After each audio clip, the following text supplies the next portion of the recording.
یہ بنو المستلق کے غزوہ سے واپسی کے موقع پر ابن ابی کی سازش سے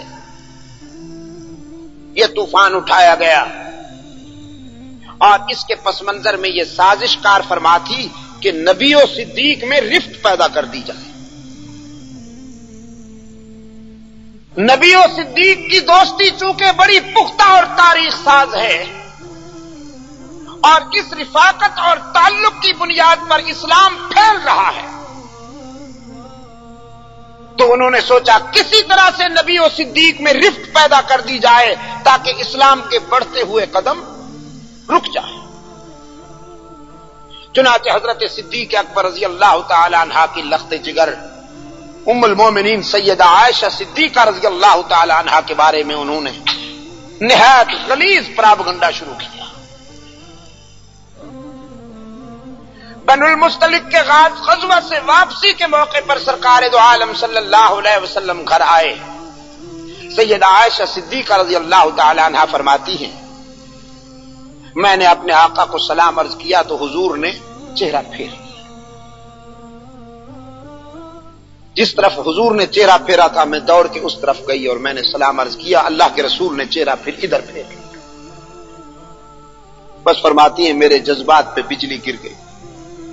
رسول کا چہرہ پھرنا کوئی معمولی حادثہ تو نہیں ہے، دونوں جہاں اس سے پھرے جس سے پھری تیری نظر،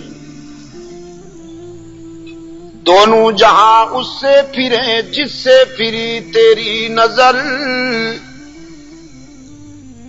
دونوں جہاں اس سے پھرے جس سے پھری تیری نظر، اور جسے دیکھا اسے دونوں جہاں دیکھا کیے۔ ابو لہب جیسے حسین سے نظر پھر گئی تو جہنم کا ایندھن بنا، اور حبشے کے سیاہ فام بلال پہ نظر جم گئی تو جنت کا مالک ہو گیا۔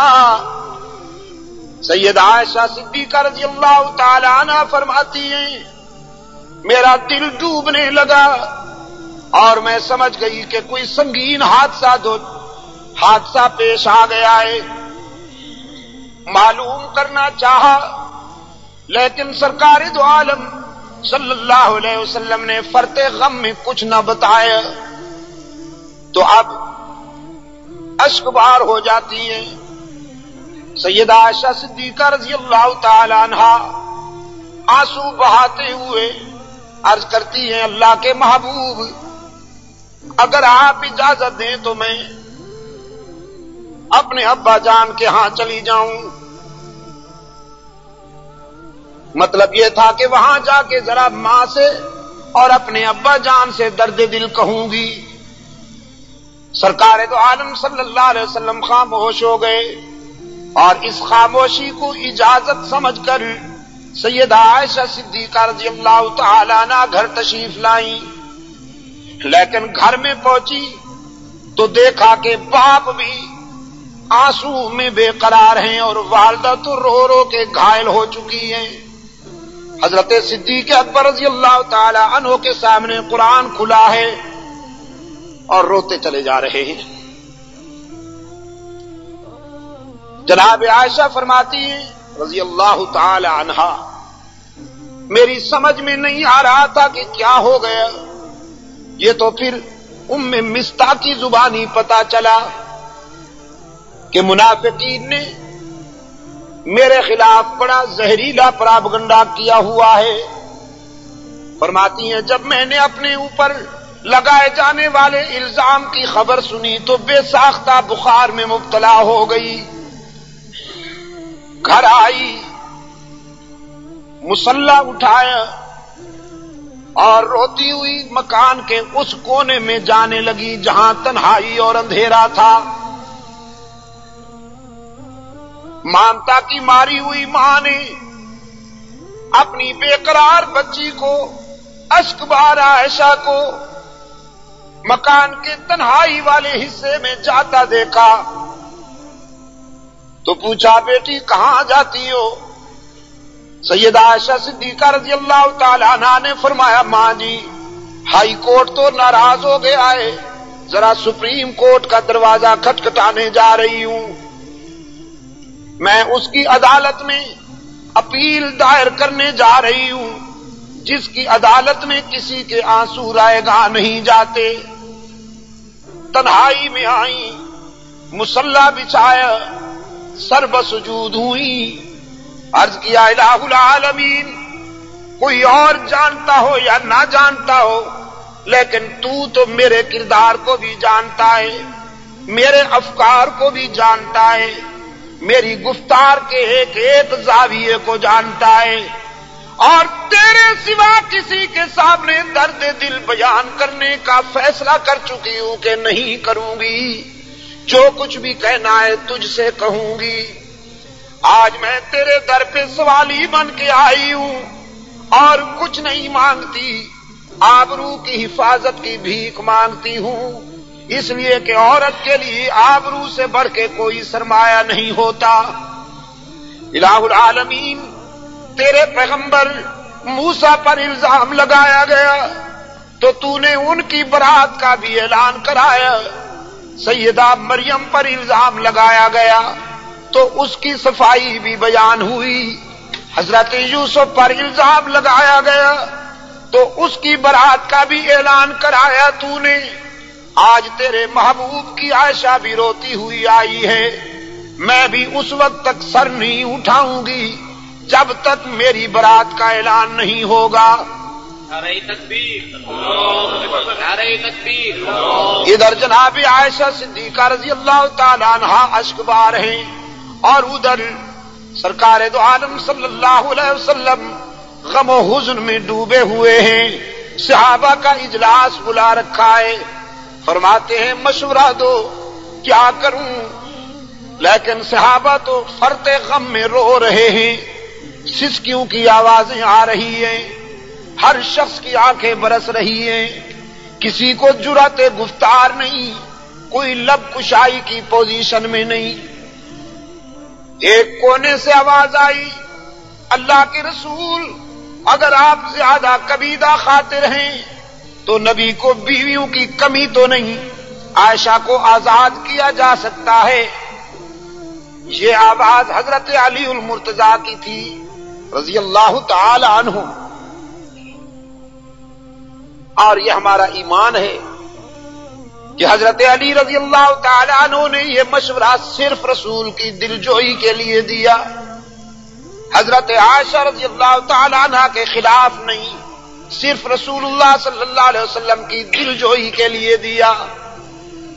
لیکن اس آواز کے بعد اجتماع میں ایک شخص کھڑا ہو گیا جس کے ہاتھ میں ننگی تلوار تھی، جس کی آنکھیں برس رہی تھی، چہرہ فرط غیرت میں سرخ تھا، اور وہ عدل و جلالت کا بادشاہ، مراد و مدعا رسول حضرت عمر فاروق تھے. وہ ابن خطاب تھا. عرض کیا اللہ کے رسول یہ فیصلہ تو بالکل آخری ہوگا، پہلے ذرا آپ یہ بتائیے کہ عائشہ کو آپ کی رفیقہ حیات بنانے والا کون ہے؟ یہ رشتہ کس نے منتخب کیا؟ عائشہ کو آپ کی آبرو بنا کے آپ کے گھر میں بھیجنے والا کون ہے؟ سرکار دو عالم صلی اللہ علیہ وسلم نے انگلی آسمان کی طرف اٹھا دی. یہ خاموش مگر پرجوش جواب تھا، یہ وہ کنایا تھا جس پہ فصاحت و بلاغت قربان جایا کرتی ہے. رسول کی انگلی نے جواب دے دیا کہ یہ رشتہ تو اللہ نے منتخب فرمایا، عائشہ کو میری آبرو بنا کے میرے گھر میں بھیجنے والا پروردگار عالم ہے. فاروق اعظم رضی اللہ تعالی عنہ کی تلوار فضا میں لہرائی. عرض کیا اللہ کے رسول اس عفیفہ پر الزام لگانے والوں کو تو میری تلوار کے حوالے کر دیجئے، ان سے میں نمٹوں گا. عائشہ کو آپ کے گھر سے نکالنے کا اختیار بھی اسی ذات کو ہے جس نے سوچ سمجھ کے عائشہ کو آپ کے گھر میں بھیجا تھا. انتظار کیجئے کہ اللہ کیا فیصلہ کرتے ہیں. سرکار دو عالم صلی اللہ علیہ وسلم فرط مسرت میں چہرہ چمک اٹھا. فرمایا جزاک اللہ ابن خطاب، تو نے میرے دل کی ساری گرانی دور کر دی، اللہ تجھے جزائے خیر دے، اور بس اب تم جاؤ، میں بھی اللہ کے فیصلے کا منتظر ہوں، تم بھی اللہ کے فیصلے کی انتظار کرو۔ یہاں سے اٹھ کر سرکار دو عالم صلی اللہ علیہ وسلم حضرت صدیق اکبر رضی اللہ تعالیٰ عنہ کے گھر تشریف لائے، اور میرے عزیز دوستو، ریونین کے روشن ضمیروں، ابو بکر کے مقدر کا بھی کون مقابلہ کرے کہ ساری دنیا رسول کے قدموں میں، اور رسول خدا صدیق اکبر کے گھر کبھی ہجرت کے سفر کی اطلاع دینے کے لیے تشریف لاتے ہیں، کبھی ابو بکر کی لخت جگر کی عفت کا پیغام سنانے کے لیے آتے ہیں، اور مکی زندگی میں، ہجرت سے پہلے مکی زندگی کا تو یہ عالم تھا کہ کبھی کبھی سرکار دو عالم صلی اللہ علیہ وسلم ایک دن میں کئی مرتبہ صدیق اکبر رضی اللہ تعالیٰ عنہ کے گھر میں مشورے کے لیے تشریف لایا کرتے تھے۔ دروازے پہ دستک ہوئی، حضرت صدیق اکبر رضی اللہ تعالیٰ عنہ کی اہلیہ نے پوچھا من بالباب، کون ہے ہمارے دروازے پر، ہمیں کیوں ستاتے ہو، ہمارے گھر پہ تو قیامت بپا ہو چکی ہے۔ باہر سے جواب آیا، کوثر و تسنیم میں دھلا ہوا جواب، انی محمد الرسول اللہ۔ ابو بکر کے گھر والوں، دروازہ کھولو، آج تمہارے دروازے پر آسمان ہدایت کا سراج منیر آیا ہے۔ حضرت عائشہ کی والدہ دوڑی ہوئی آئیں، دروازہ کھولا، سرکار دو عالم صلی اللہ علیہ وسلم نے گھر میں قدم رکھتے ہی پہلا سوال کیا، میری عائشہ کہاں ہے؟ غم کی ماری ہوئی ماں نے روتے ہوئے عرض کیا، اللہ کے محبوب، میری بیٹی تو اسی دن سے سجدے میں رو رہی ہے، یوں لگتا ہے کہ جیسے جان دے دے گی، کسی سے بات نہیں کرتی، کسی سوال کا جواب نہیں دیتی۔ اور ادھر سیدہ عائشہ فرماتی ہیں رضی اللہ تعالی عنہ، میں بھی اپنے آقا اور اپنی ماں کی آواز سن رہی تھی، میرا جی چاہا کہ اٹھوں اور روٹھے ہوئے محبوب کے دامن سے چمٹ کر خوب رو لوں، لیکن پھر میرے ضمیر نے میرے قدم روکے کہ عائشہ، جس کی عدالت میں استغاثہ کیا ہے، اپیل کی ہے، جس کی عدالت میں تو نے رٹ کی ہے، وہاں سے فیصلہ تو ہو لینے دے۔ یہ ٹھیک ہے کہ تیرا محبوب تیرے گھر آیا ہے، لیکن اس کی عدالت کو چھوڑ کر جانا بھی تو مناسب نہیں۔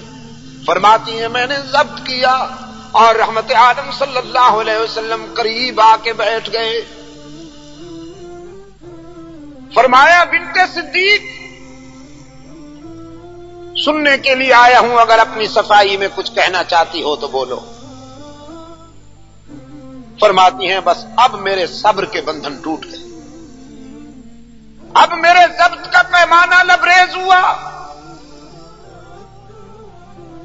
اور میں نے کہا اشکو بسی و حزنی الی اللہ، اللہ کے محبوب، آج میرا وہی حال ہے جو یوسف کے باپ کا تھا۔ فرماتی ہیں فرط غم میں مجھے حضرت یعقوب کا نام ہی بھول گیا، کوشش کے باوجود مجھے حضرت یعقوب کا نام نہ آیا، میں نے ابو یوسف کہا۔ آج میرا وہی عالم ہے جو یوسف کے باپ کا تھا، کہ بس رونے کے ساتھ ان کا وقت گزرتا تھا۔ میں کس کے سامنے صفائی بیان کروں، اور لوگ کب مانیں گے میری بات کو؟ میں نے علیم و بصیر کی بارگاہ میں جو کچھ کہنا تھا کہہ دیا، وہ دلوں کا بھید جاننے والا احکم الحاکمین، اسی کے حضور اپیل کر چکی ہوں، اور کسی سے کچھ نہیں کہنا چاہتی۔ سرکار دو عالم صلی اللہ علیہ وسلم نے فرمایا عائشہ، میں بھی اسی کے فیصلے کا منتظر ہوں، اس لیے کہ اجلاس میں تیرے بیٹے عمر نے بھی تیری مثل سپریم کورٹ میں بھیج دیے، میں بھی اس کے فیصلے کا منتظر ہوں اور کہنے یہی آیا ہوں کہ تو بھی اس کے فیصلے کی انتظار کر۔ سیدہ عائشہ فرماتی ہیں رضی اللہ تعالی عنہ، میں نے سوچا وہ تو بڑا بے نیاز ہے، پتہ نہیں کب فیصلہ کرے گا، رو رو کے خاک ہو جاؤں گی۔ یہ تو میں کبھی سوچ بھی نہیں سکتی تھی کہ اسی وقت اور اسی جگہ فیصلہ ہونے والا ہے۔ اب نظر اٹھا کے دیکھا تو فرماتی ہیں میں نے رحمت عالم صلی اللہ علیہ وسلم کی جبین پر پسینے کی بوندیں محسوس کی، موتیوں کی طرح رحمت عالم صلی اللہ علیہ وسلم کی جبین اطہر پر پسینے کی بوندیں بکھری ہوئی تھیں، اور سرکار دو عالم صلی اللہ علیہ وسلم کے جسد اطہر پر وہ حسین کپ کپی طاری ہو گئی جو وحی کے وقت ہوا کرتی تھی۔ جلدی سے رحمت عالم صلی اللہ علیہ وسلم نے چادر ڈال لی اپنے اوپر اور فرماتی ہیں میں کانپتی ہوئی انتظار کرنے لگی کہ شاید کال مل گئی ہے، لنک قائم ہو گیا ہے، رابطہ قائم ہو گیا ہے، نہ معلوم کیا فیصلہ ہونے والا ہے۔ کچھ دیر تک وہی کی کیفیت طاری رہی، پھر سرکار دو عالم صلی اللہ علیہ وسلم نے اپنے چہرہ انور سے چادر اٹھائی۔ حضرت عائشہ فرماتی ہیں میں نے غور سے سرکار دو عالم صلی اللہ علیہ وسلم کا چہرہ دیکھا تو چہرہ دیکھتے ہی مجھے یقین آ گیا کہ میری جیت ہو چکی ہے، اور تقدیر پکار پکار کے کہہ رہی تھی بنت صدیق مبارک ہو تیری شام غم ختم ہو چکی۔ سرکار دو عالم صلی اللہ علیہ وسلم نے فرمایا عائشہ مبارک ہو اللہ نے تیری پاکیزگی کا اعلان کر دیا۔ فرماتی ہیں میں سوچ رہی تھی شاید القاء ہوئی ہوگی، یہ بات دل پہ القاء ہوئی ہوگی، یہ تو بعد میں معلوم ہوا کہ سورہ نور اتری ہے اور میرے دفاع میں 18 آیتیں آئی ہیں قرآن پاک کی۔ فرمایا الخبیثات للخبیثین والخبیثون للخبیثات والطیبات للطیبین والطیبون للطیبات اولئک مبرؤون مما یقولون لهم مغفرۃ ورزق کریم۔ ناپاک عورتیں ناپاک مرد کے لیے اور ناپاک مرد ناپاک عورتوں کے لیے ہوا کرتے ہیں میرے پیغمبر۔ پاک دامن بیویاں پاک دامن مردوں کے لیے اور پاک دامن مرد پاک دامن بیویوں کے لیے ہوا کرتے ہیں۔ یہ وکیل کی حیثیت سے اللہ نے جرح فرمائی اور جرح میں یہ بات واضح کر دی میرے محبوب عائشہ اس لیے پاک ہے کہ عائشہ کا شوہر پاک ہے۔ محمد معصوم جیسے شوہروں کے لیے عائشہ جیسی محفوظ بیویاں ہوا کرتی ہیں، اور اس جیسی پاک دامن بیویوں کے لیے محمد معصوم جیسے شوہر ہوا کرتے ہیں۔ یہ جرح تھی، اور اب فیصلہ فرمایا اولئک مبرؤون مما یقولون، میں فیصلہ کرتا ہوں کہ تیری آبرو کا دامن بے داغ ہے۔ لیکن الہ العالمین وہ منافق جو قسمیں کھا رہے ہیں، قسمیں کھا کھا کے چرب زبانی کے ساتھ الزام لگا رہے ہیں، اللہ کے جلال کا اندازہ فرمائیے۔ فرمایا لا تطیع کل حلاف مہین حماز مشاء بنمیم مناع للخیر معتد اثیم عتل بعد ذلك زنیم۔ تک غضبناک جملے اللہ نے منافقین کے لیے یہاں استعمال فرمائے جن میں اس کا جلال ابل رہا ہے. یہ کذاب، یہ مناع للخیر، یہ معتد، اثیم، عتل، بعد ذلک زنیم، یہ مشکوک النسل، جن کا اصل ہی صحیح نہیں ہے، جن کا خون ہی صحیح نہیں ہے، ان کی بات پر آپ کیوں اعتماد کرتے ہیں؟ ایسے لوگ قابل اعتماد نہیں ہوتے. میں اعلان کرتا ہوں کہ تیری آبرو کا دامن چودھویں کے چاند سے بھی بے داغ ہے، اور تیری آبرو کی عفت کا مقابلہ جنت کی حوریں بھی نہیں کر سکتی. نعرہ تکبیر، عزت حضرت عائشہ صدیقہ زندہ باد. میرے عزیز دوستو،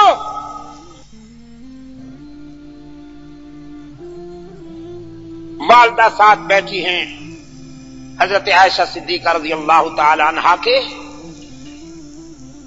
فرمانے لگی بیٹی اپنے شوہر کا شکریہ ادا کر. حضرت عائشہ فرماتی ہیں پتہ نہیں آج میرے جذبات کو کیا ہو گیا. میں نے کہا ان کا شکریہ ادا کروں جن کے گھر سے روتی ہوئی آئی تھی؟ آج مجھے اس کا پھر شکریہ ادا کر لینے دے جس نے میرے آنسوؤں کی لاج رکھ لی اور اپنے دامن رحمت سے میرے آنسو پوچھ لیے. پھر سجدے میں چلی گئی اور عرض کیا الہ العالمین، کس زبان سے تیرا شکر ادا کروں کہ تو نے میری برات کا اعلان کر دیا، لیکن اتنی راتیں روتی رہی ہوں، کچھ آنسو کا معاوضہ بھی ملنا چاہیے نا. اس لیے کہ کشادہ دست کرم جب وہ بے نیاز کرے، کشادہ دست کرم جب وہ بے نیاز کرے، نیاز مند نہ کیوں عاجزی پہ ناز کرے. سیدہ عائشہ صدیقہ رضی اللہ تعالیٰ عنہ عرض کرتی ہیں الہ العالمین، اتنی راتیں روتی رہی ہوں، کچھ آنسو کا معاوضہ بھی تو ملنا چاہیے. رب العالمین نے فرمایا لہم مغفرۃ ورزق کریم.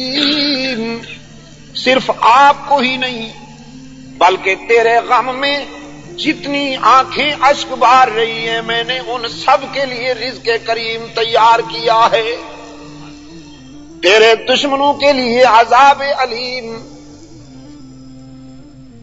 والذی تولا کبرہ منہم لہ عذاب عظیم.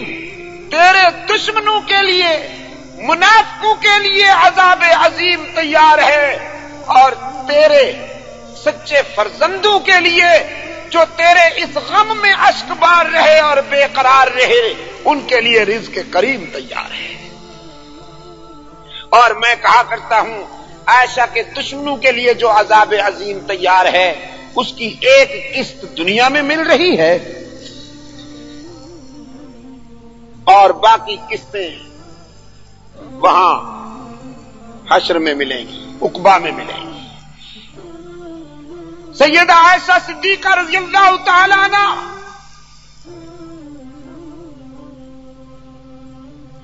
فرمایا کرتی تھی حلقہ ازواج میں، اللہ نے میری کتاب زندگی میں جو باب ترتیب دیے ہیں کون مقابلہ کر سکتا ہے. یہ عزت صرف حضرت عائشہ صدیقہ رضی اللہ تعالی عنہا کو عطا ہوئی کہ وہ باقرہ کی حیثیت سے رسول اللہ کے گھر آئی. باقی تمام ازواج مطہرات، کوئی بیوہ، کوئی مطلقہ، صرف حضرت عائشہ صدیقہ رضی اللہ تعالی عنہا کو اللہ نے یہ عزت عطا فرمائی، یہ انفرادیت عطا فرمائی کہ وہ باقرہ کی حیثیت سے رسول اللہ صلی اللہ علیہ وسلم کے نکاح میں آئی. یہ وقار اور یہ عزت بھی اللہ نے حضرت عائشہ صدیقہ رضی اللہ تعالی عنہا کو عطا فرمائی کہ ان کے بستر پر کئی مرتبہ قرآن اترا. فرماتی تھی اللہ نے یہ عزت بھی مجھے عطا فرمائی کہ میں نے کئی مرتبہ جبرائیل امین کا دیدار کیا. اللہ کی طرف سے سلام آئے اور فرمایا کرتی تھی میرا حجرہ رسول اللہ کی دائمی آرام گاہ بن گیا. جہاں رحمت عالم صلی اللہ علیہ وسلم اپنی دنیاوی زندگی کے پاکیزہ لمحات میں میرے حجرے میں رہتے تھے، ہمیشہ کے لیے اللہ نے اسی حجرے کو رسول اللہ کی دائمی آرام گاہ بنا دیا۔ آج جو روضہ اطہر ہے یہ حضرت عائشہ کا حجرہ ہی تو ہے۔ اور فرمایا کرتی تھی جب منافقین نے مجھ پہ الزام لگایا تو خود خدا میرا وکیل صفائی بن گیا اور اللہ نے میرے حق میں گواہی دی کہ عائشہ کا دامن بے داغ ہے۔ دنیا والے سازش کر رہے تھے نبی اور صدیق میں رفت پیدا ہو جائے، اللہ نے فرمایا یہ خاندان ایسا ملا ہے کہ قیامت تک جدا نہیں ہوگا۔ صدیقہ تو دنیا میں بھی پیغمبر کے ساتھ ہے، آخرت میں بھی نبی کے قدموں میں اٹھے گی، سلاؤں گا رسول کو تیرے حجرے میں اور اسی حجرے میں رسول کے پہلو میں تیرے باپ کو سلاؤں گا۔ نعرہ تکبیر، اللہ اکبر، نعرہ تکبیر، اللہ اکبر۔ حضرت فاطمہ، حضرت سیدہ فاطمہ رضی اللہ تعالی عنہا حضور اکرم صلی اللہ علیہ وسلم کی چھوٹی لخت جگر ہیں۔ ایک مرتبہ فرمانے لگی حضرت عائشہ صدیقہ رضی اللہ تعالی عنہا سے، اللہ نے آپ کو بڑی عزت دی ہے، آپ کے مقام سے واقف ہوں، لیکن میرے باپ جیسا آپ کا باپ تو نہیں۔ میں محمد کی بیٹی ہوں، تو ابو بکر کی بیٹی۔ حضرت عائشہ صدیقہ رضی اللہ تعالی عنہا نے فرمایا ہاں بیٹی، اس انفرادیت میں تیرا کون مقابلہ کر سکتا ہے؟ میرے باپ جیسے کروڑوں تیرے باپ کے قدموں کی خاک کے ایک ذرے پہ قربان جائیں، نو کمپٹیشن۔ اس بات میں تیرا کوئی مقابلہ نہیں کر سکتا، لیکن بیٹی زیادہ اترایا بھی نہ کرو، اگر تیرے باپ جیسا میرا باپ نہیں ہے تو میرے شوہر جیسا تیرا شوہر کہاں ہے؟ حشر میں ہر بیوی شوہر کے ساتھ اٹھے گی، حشر میں ہر بیوی شوہر کے ساتھ اٹھے گی، جس کے نکاح میں مرے گی اسی کے نکاح میں اٹھے گی۔ تو فاطمہ تو اٹھے گی علی کی انگلی پکڑ کر اور عائشہ اٹھے گی محمد عربی کا ہاتھ تھام کر، رضی اللہ تعالی عنہما۔ اور میں فرط عقیدت میں کہا کرتا ہوں سیدہ عائشہ صدیقہ رضی اللہ تعالی عنہا کی شان میں کہ تیری پاکیزگی پر نطق فطرت نے شہادت دی، تیری پاکیزگی پر نطق فطرت نے شہادت دی، تجھے عظمت عطا کی عافیت بخشی فضیلت دی، خدا لم یزل کا بارہا تجھ پر سلام آیا، مبارک ہیں وہ لب جن پر ادب سے تیرا نام آیا، اور رسول اللہ نے رکھا ہے صدیق کا لقب تیرا، رسول اللہ نے رکھا ہے صدیق کا لقب تیرا، فقط فرشی نہیں عرشی بھی کرتے ہیں ادب تیرا، اور شرف تیرے دوپٹے نے یہ جنگ بدر میں پایا کہ اسے پرچم بنا کر رحمت عالم نے لہرایا۔ غزوہ بدر میں اسلام کا پرچم اٹھانے والا مجاہد زخمی ہو گیا اور پرچم بھی کہیں کھو گیا، تو صحابہ کرام رضوان اللہ علیہم اجمعین رحمت عالم صلی اللہ علیہ وسلم کی خدمت میں حاضر ہوئے، عرض کیا اللہ کے رسول علمبردار بھی زخمی ہو گیا، علم بھی کہیں کھو گیا، تو اب بتائیے کہ کون سا کپڑا اسلام کا پرچم بنا کے ہم بلند کریں؟ رحمت عالم صلی اللہ علیہ وسلم خیمے میں تشریف لے گئے اور تھوڑی دیر کے بعد صدیقہ کائنات کی اوڑھنی اٹھا لائے حضرت عائشہ صدیقہ رضی اللہ تعالی عنہا کی چادر لے آئے، فرمایا علی کہاں ہے؟ حضرت علی رضی اللہ تعالی عنہ نے عرض کیا اللہ کے رسول حاضر ہوں۔ فرمایا علی آج عائشہ کا دوپٹہ اسلام کا پرچم بن کے لہرائے گا اور اس پرچم کو علی کے ہاتھ بلند کریں گے تاکہ دنیا کو پتہ چل جائے کہ عائشہ کے دوپٹے سے بننے والے پرچم کو علم بنا کے اٹھانے والا علی المرتضیٰ ہے۔ شرف تیرے دوپٹے نے یہ جنگ بدر میں پایا کہ اسے پرچم بنا کر رحمت عالم نے لہرایا۔ پھر تیرا حجرہ امین خاص ہے ذات رسالت کا، بساط عرض پر ٹکڑا یہی ہے باغ جنت کا۔ اور اس کی وجہ ہے کہ اسی میں رحمت للعالمین رہتے ہیں۔ تیرا حجرہ ہے جس کو گنبد خضرا بھی کہتے ہیں۔ اور عقیدہ ہے علماء دیوبند کا، حضرت شاہ ولی اللہ رحمت اللہ تعالی علیہ کے لشکر کا یہ عقیدہ ہے۔ حضرت مولانا محمد قاسم نانوتوی، شیخ الہند محمود الحسن، سید اسماعیل شہید رحمت اللہ تعالی علیہم، حضرت مولانا رشید احمد گنگوئی اور اس قافلے کے دوسرے مجاہدین مولانا محمد الیاس دہلوی، مفتی کفایت اللہ، مولانا احمد سعید مرحوم، سید حسین احمد مدنی رحمت اللہ تعالی علیہم اجمعین، ان درویشوں کا یہ عقیدہ ہے کہ سرکار دو عالم صلی اللہ علیہ وسلم جہاں آرام فرما رہے ہیں، حضور کے جسد اطہر سے جو خاک مس کر رہی ہے، اس خاک کی عظمت کا مقابلہ نہ جنت کر سکتی ہے نہ عرش بری کر سکتا ہے۔